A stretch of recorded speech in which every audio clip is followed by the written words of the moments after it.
Good evening. Tonight, a child is recovering after he was hit by a car on the south side of Indy. And he's not the only young person recovering this month from those kinds of incidents. Now there's a local group that's called Safe Streets Indy that's sounding the alarm.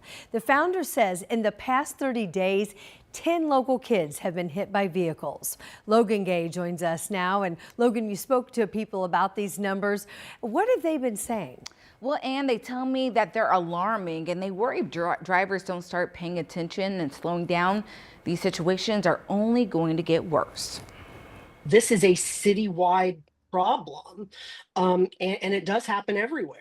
Eric Holt with Safe Streets Indy says the 10 kids struck by vehicles in the past 30 days lived in areas across Indianapolis. Indianapolis is very clearly in a street safety crisis, and that affects everyone, people walking, biking, people on motorcycles, in cars. He says with summer on the way, everyone needs to be paying closer attention. As the temperatures warm up, more people are getting outside. And I think, what tends to happen is that drivers kind of get a little complacent, especially over the winter.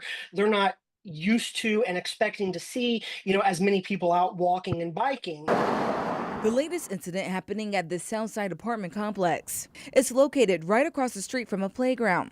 Neighbors tell me the complex has had a speeding problem for years. Holt says he hates hearing stories like this, especially when they involve children. Kids just want to be kids. They just want to be outside, play with their friends, ride their bikes.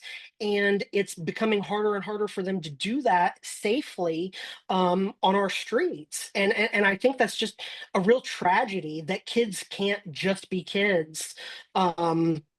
These days. According to Safe Streets Indy data, 8 of the 10 victims were taken to local hospitals. At least 3 of these incidents involved a hit-and-run driver. 4 victims were riding bikes when they were struck, and 4 of the incidents were classified as involving serious bodily injury.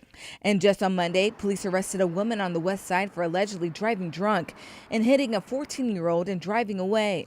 The teen is now recovering at home with a broken leg. Incidents like this is why Holt is urging the city to take more action. Because if not, he worries what may happen next. I hate it, but I think it's very highly likely that we will see, more kids seriously injured and killed if we don't start really tackling this in a concrete and actionable way.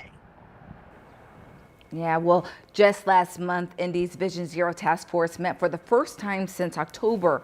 The group is tasked with making it safer for pedestrians and bike riders in the Circle City, with the goal of eliminating traffic deaths and severe injuries in Marion County by 2035.